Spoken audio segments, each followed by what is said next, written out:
He's insane. He's clinically insane. He might be. Oh, he is. Because he can't turn it off, right? He can't turn it off. He doesn't know who turned it on. Morrissey, the famous singer who used to be in the Smiths, has never been afraid to speak his mind about other musicians. Throughout his career, he has criticized many popular artists, sometimes starting long-lasting feuds. His sharp tongue and controversial opinions have made him both famous and infamous in the music world. Here's a look at some of the musicians he has publicly disliked the most. Lady Gaga. Morrissey's feelings about Lady Gaga are complicated.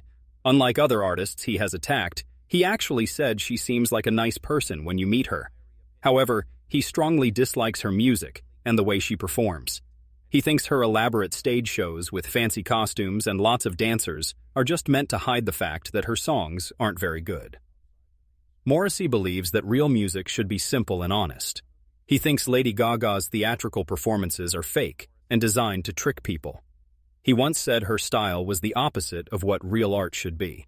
While millions of fans love her bold and daring performances, Morrissey sees them as empty and meaningless.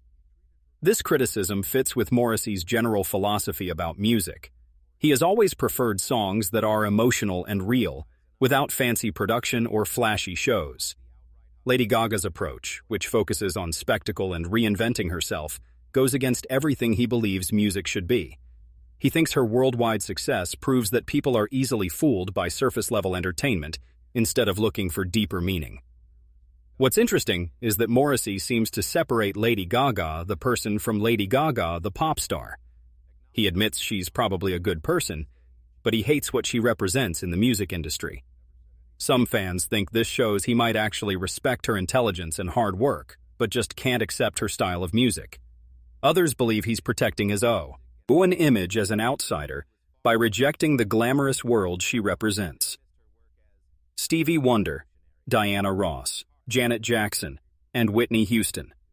In 1986, when Morrissey was at the height of his fame with the Smiths, he gave a shocking interview where he attacked several major black artists. He told a music magazine that he hated Stevie Wonder and thought Diana Ross was awful. He also said Janet Jackson and Whitney Houston made terrible music that said nothing important. Morrissey explained that he hated all the popular songs on the radio at that time. He thought these artists were making glossy commercial music that had no real meaning. To him, they represented everything wrong with the music industry, artists who cared more about making money than creating meaningful art. These comments were very controversial because he was attacking some of the most respected and talented musicians of that era. Stevie Wonder was already known as a brilliant songwriter and activist. Diana Ross was a legend who had broken barriers for black female performers. Janet Jackson was just starting her amazing career, and Whitney Houston had one of the greatest voices in music history. Many people thought Morrissey's comments weren't just about the music. They seemed to have racial undertones. He chose to attack 4 prominent black artists, calling their work vile, which struck many as unnecessarily harsh and possibly racist. These weren't minor artists. They were cultural icons who had influenced millions of people. Morrissey built his reputation on being different and rejecting what was popular. He liked to present himself as someone who appreciated deeper, more poetic music. But his dismissal of these artists ignored the incredible artistry and emotional power that their fans found in their work. Each of these musicians had made important contributions to music and culture, but Morrissey chose so not to acknowledge any of that. Elton John. Morrissey's dislike of Elton John has been particularly nasty and long-lasting. While Elton John represents flashy mainstream success and loves being in the spotlight, Morrissey has always tried to position himself as an intellectual outsider who criticizes popular culture. In 1987, shortly after the Smiths broke up, Morrissey said that Elton John was always thrusting himself into the limelight and should disappear. He saw Elton as everything that was wrong with celebrity culture, the fancy costumes, endless hit songs, and constant appearances at charity events and award shows. Years later, in a 2002 documentary, Morrissey made an even more shocking comment. He said he wanted Elton John's head, adding a grotesque joke about it being the only case where serving meat wouldn't be murder. Morrissey is a vegetarian and animal rights activist. This comment was both cruel and meant to show how much he despised what Elton represented. Morrissey's hatred wasn't just about Elton's music, though he did think it was too sentimental and lightweight. He was more upset about Elton's role as a celebrity who was always in the news. By the 1990s and 2000s, Elton was as famous for his activism and royal connections as for his music. For Morrissey, who insisted he was above mainstream culture, Elton's constant presence in the media was irritating. The two men represent completely opposite approaches to fame and artistry. Elton John built his career on excess, openness, and constantly changing his image. Morrissey preferred austerity, bitterness, and intellectual superiority. Some people think Morrissey's attacks showed he was actually jealous of someone who could maintain both mass appeal and artistic respect. Interestingly, Elton John has never publicly responded to these attacks. Unlike other artists who fought back, Elton mostly ignored Morrissey's insults, perhaps knowing that responding would only encourage more controversy. His silence made the feud one-sided, just a series of unprovoked attacks that said more about Morrissey's issues than any real conflict. Robert Smith and The Cure. One of Morrissey's most famous and entertaining feuds was with Robert Smith, the leader of The Cure. What started as a casual insult in the 1980s grew into one of alternative rock's most well-known rivalries, fueled by the very different personalities and artistic styles of both singers. The trouble began when Morrissey was interviewed by a music magazine in the mid-1980s. Never one to hold back, he called Robert Smith a whinge bag and said he had never liked The Cure, not even their popular songs.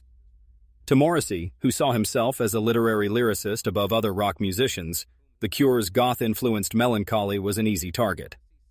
The insult might have been forgotten, but Morrissey made it worse years later by attacking Disintegration, The Cure's most celebrated album. He called it absolutely vile and a new dimension to the word crap. He left no doubt about how much he despised the band's music. Robert Smith, unlike some other artists Morrissey had attacked, fought back with equal force. He dismissed Morrissey as a professional intellectual and the worst type of person. Smith painted Morrissey as someone who was too caught up in his own importance to appreciate anything outside his narrow worldview.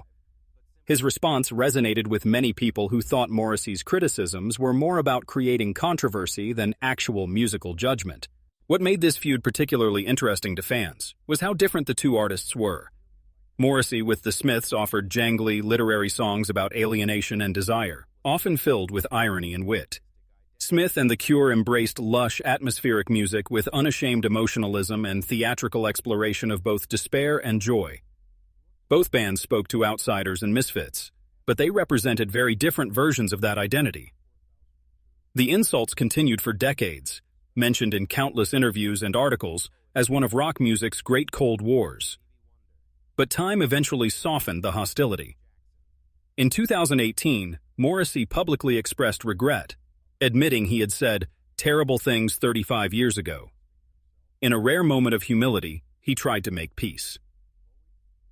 Robert Smith, when asked about the apology, chose not to restart old arguments. Instead, he accepted it gracefully, saying he didn't hold grudges after so many years. The resolution was surprisingly gentle, especially considering how bitter their exchanges had been. David Bowie. Morrissey's relationship with David Bowie is one of the most complex and interesting chapters in his history of musical conflicts. It began with deep admiration, but eventually turned into bitter disappointment and harsh criticism. In his early years with the Smiths, Morrissey often mentioned Bowie as a major influence.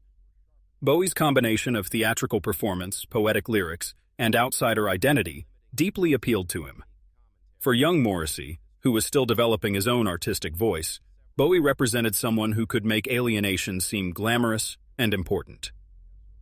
But by the early 2000s, that admiration had turned into harsh criticism. In 2004, Morrissey offered a brutal assessment of Bowie's later career, calling him a machine who lacks authenticity. He said Bowie now panders to people's whims, which induces a collective yaw. This was incredibly dismissive. Morrissey no longer saw the innovator who had inspired him, but rather a hollow performer who changed his image to keep up with cultural trends. Part of this change might have come from their professional encounters. In the 1990s, Morrissey had opened for Bowie on tour, which should have been exciting for fans but apparently caused problems behind the scenes. Reports suggest that Morrissey, who fiercely protected his independence, was upset by what he saw as Bowie's controlling behavior. Fans have long wondered if this experience left Morrissey feeling diminished, turning his admiration into resentment. The difference between Bowie's global stardom and Morrissey's more limited appeal probably made the tension worse. Bowie rarely responded directly to Morrissey's attacks, though he was reportedly unimpressed with Morrissey's unfriendly attitude during their tour. Their conflict represented a clash of fundamental philosophies about art. To Bowie, reinventing himself was essential for artistic survival and relevance. To Morrissey, it was selling out and pandering to audiences. Bowie celebrated change and flexibility, while Morrissey valued authenticity and consistency above all else. When Morrissey called Bowie a machine, he was rejecting not just the man but his entire approach to artistry. Fans and critics have analyzed these harsh words as both personal frustration and broader commentary on popular culture. Bowie's ability to stay relevant across decades was undeniable, but for Morrissey, that relevance came at too high a cost, constant change that, in his view, weakened sincerity. Kate Bush. While Morrissey's feuds with major artists are well known, his early comments about Kate Bush reveal another side of his critical personality formed during his pre-fame years. Long before he became the celebrated frontman of the Smiths, Morrissey was already notorious in Manchester's underground music scene for his harsh opinions. In letters to music magazines and fanzines, he attacked nearly every popular artist of the time. Kate Bush, despite her originality and devoted following, was no exception. In one letter, Morrissey wrote with typical cruelty, "Do you actually enjoy Kate Bush? The most complimentary thing I could say about her is that she's intolerable. That voice, utter drivel." His words were cutting, dismissing not only her artistry, but the very foundation of her appeal, her unique vocal style. At a time when Bush was being praised as a visionary for her theatrical performances, experimental songwriting, and breakthrough hit Wuthering Heights, Morrissey reduced her to little more than annoying noise. This early contempt must be understood in context. Morrissey was still defining himself as a writer and critic, using his pen as a weapon against what he saw as mediocrity in the music world. While fans praised Bush's fusion of art, rock, and pop, Morrissey was already developing the ideals that would later define the Smiths: direct, literary lyrics paired with emotional honesty. Kate Bush's elaborate arrangements and theatrical style seemed like the opposite of the stripped-down authenticity he valued. His attack was less about Bush herself than about rejecting the broader musical trends she represented. However, Morrissey's dismissal didn't develop into the kind of long-lasting feud he maintained with figures like Robert Smith or Madonna. By the time he achieved fame, his public criticism had shifted to artists who competed with him in the charts or culture. Roll conversation. Kate Bush, who became increasingly reclusive and rare in her public appearances, never invited the same kind of ongoing conflict.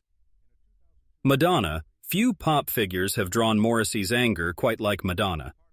Where she has long been celebrated as the queen of pop and a master of reinvention and spectacle, Morrissey has treated her career as the perfect example of everything he hates in mainstream music: commercialism, superficiality, and fake authenticity.